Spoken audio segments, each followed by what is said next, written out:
Welcome back to Book Time. My name is Leah and I am here to do my May wrap up.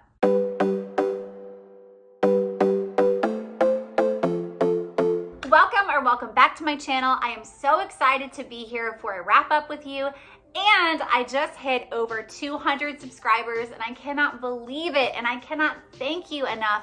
This book community has meant everything to me. I have literally met so many beautiful souls, felt so loved, supported, accepted, and it has just been such an incredible ride. I have also loved creating content. I have never done this before in my life, so this has been so much fun to just find my creative spirit and kind of my editing skills and just make some creative pieces of art that are my life and something I'm passionate about. So thank you so much for coming with me along the journey. I greatly appreciate every single one of you. So coming in at the very bottom of my May wrap up would be Julia Buckley's book 2 in her Writer's Apprentice series, and this is Death in Dark Blue. I gave it a 2. It was an incredible cozy mystery to begin with. Death in Dark Blue was such a great book. I loved it, but the second one didn't have the same cozy vibes. They changed the setting. The characters didn't have the charm that they did before. And while I will probably continue on in this series, I didn't absolutely love it. They ended up continuing the story of this guy is trying to solve the murder of his missing wife. They have pegged him with murder. She left him already, so they're no longer together, and he is currently in a love relationship with the main character from the previous book, who is also a co-writer with this famous author. And they're in this relationship, this co-author and this guy accused of murdering his wife, and they're trying to figure out what happened to his wife. She has disappeared. They don't know. He claims he didn't do it. So she's trying to clear his name so they can be together. And the book is basically all about finding her, clearing his name, and you'll have to read it to see what happens next. It just fell flat for me. It wasn't everything I wanted it to be. The second book, all my friends were waiting for me to read, anticipating that I would 5-star this book, and I did not, and I let them down, and it is The Only One Left by Riley Sager. Now, it got pretty close. I gave it a 4.25 stars.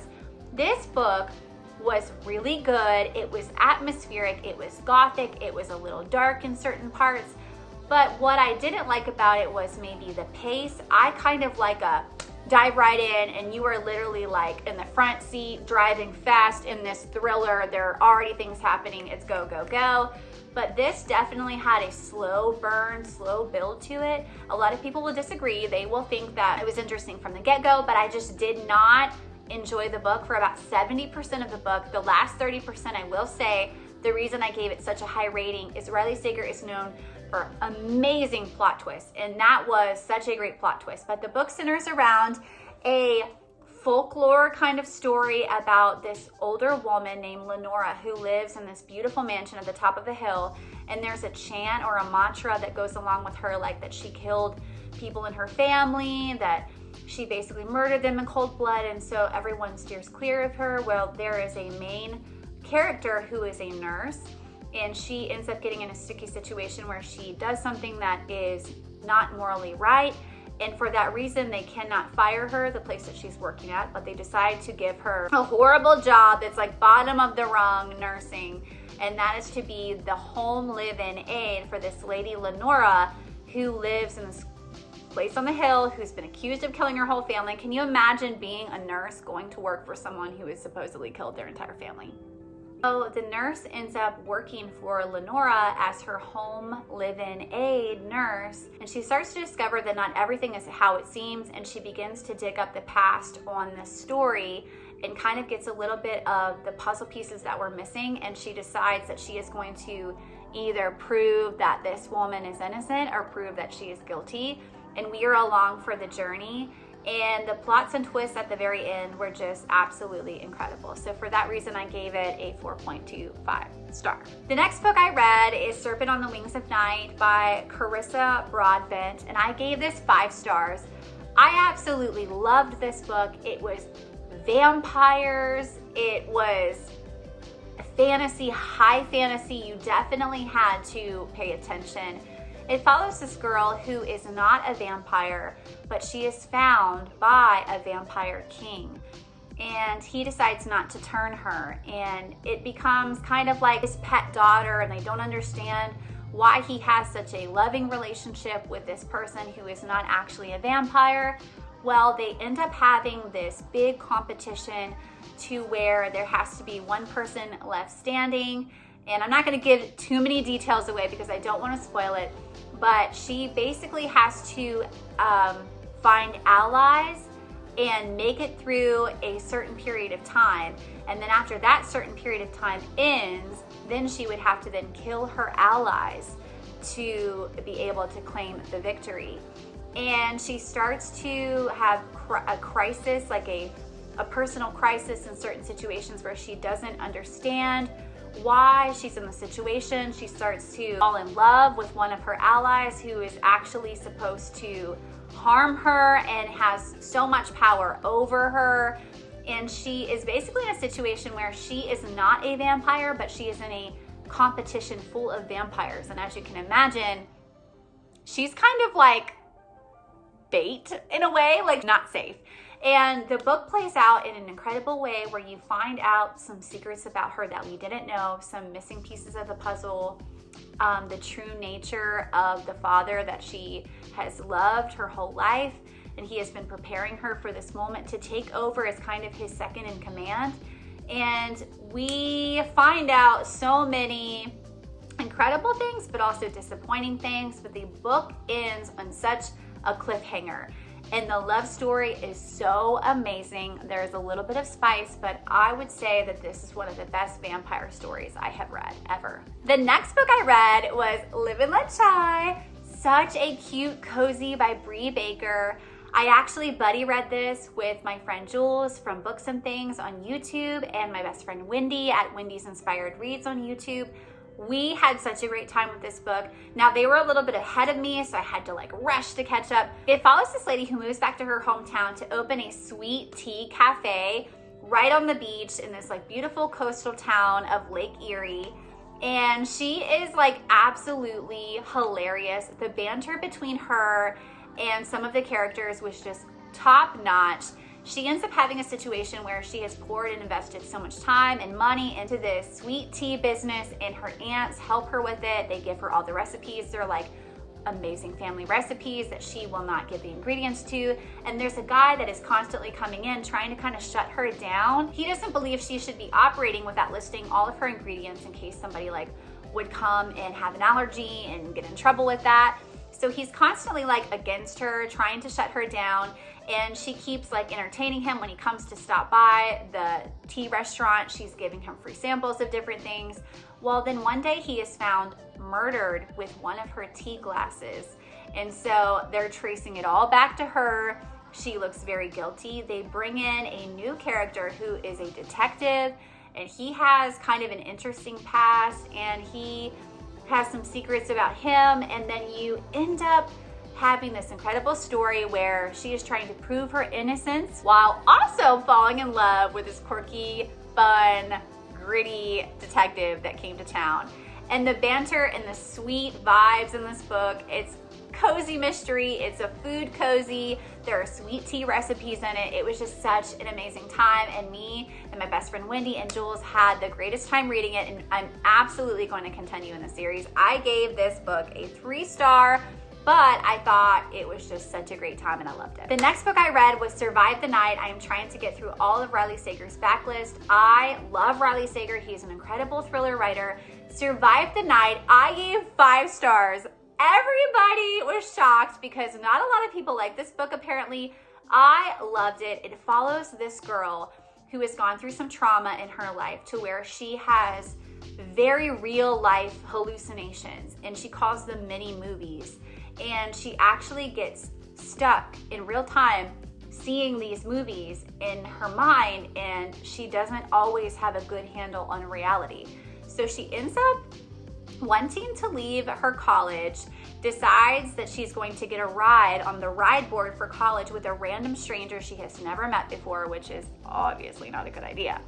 And on this journey, she begins to get really attacked by hallucinations and traumas from her past and flashbacks.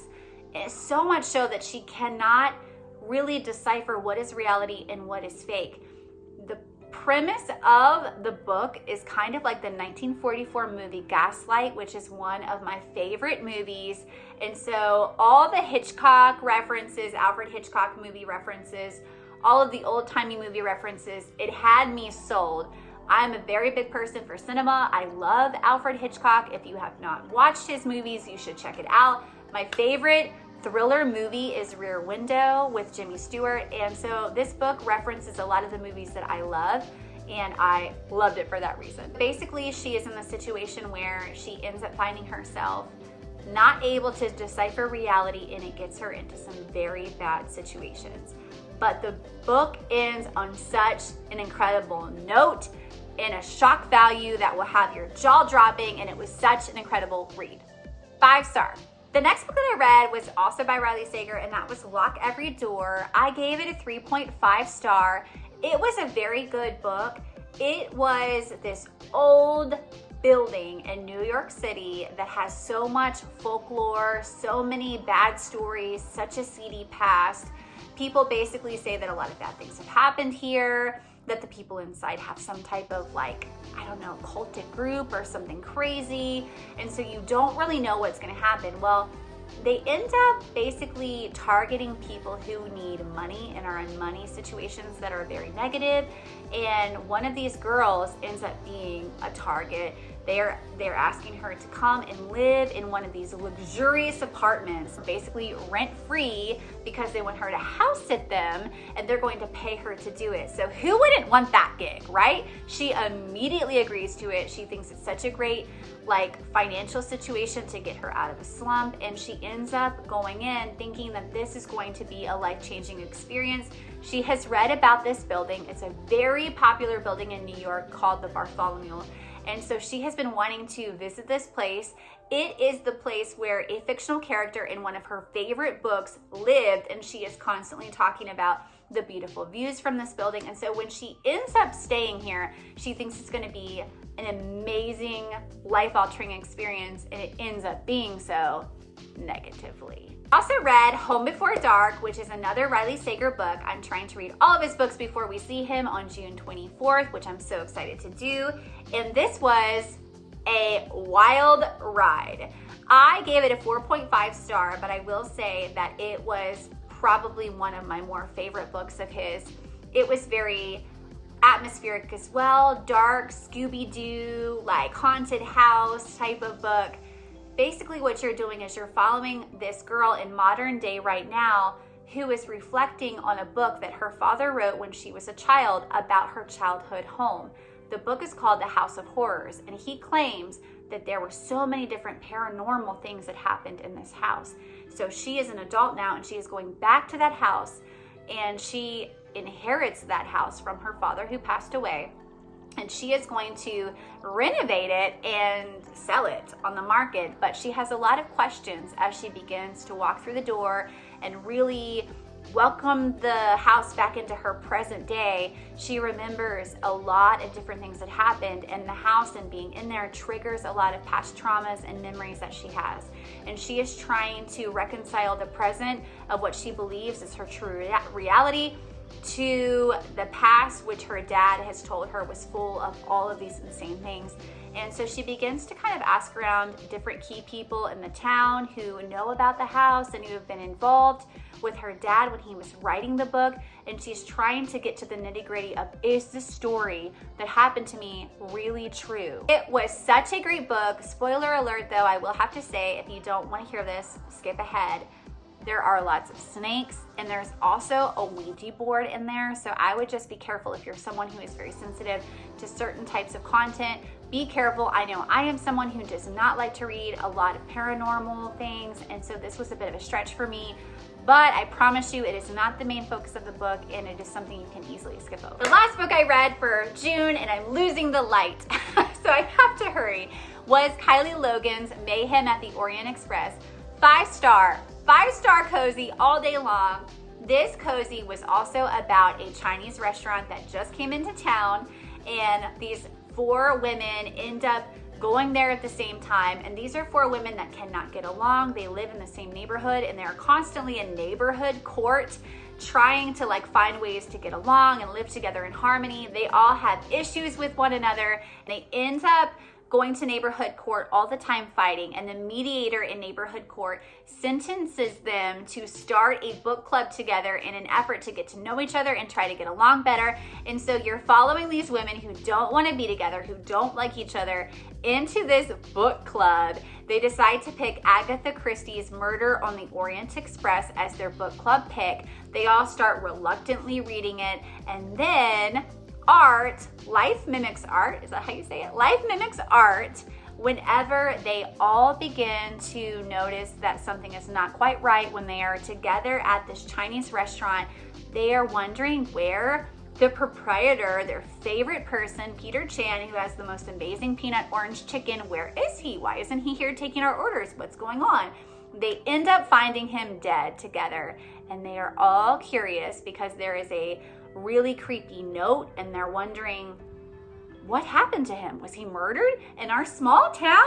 What is going on? So it has been such a great read, and I loved it so much, gave it a 5-star, and it is a modern day retelling of the story Agatha Christie's Murder on the Orient Express, and I could not recommend it enough. As I'm losing the light, if you have made it this far, please leave a book emoji below and tell me what was your favorite book that you read in May. And this is the end of my wrap up. I hope you guys had so much fun, and I will see you next time. Bye-bye.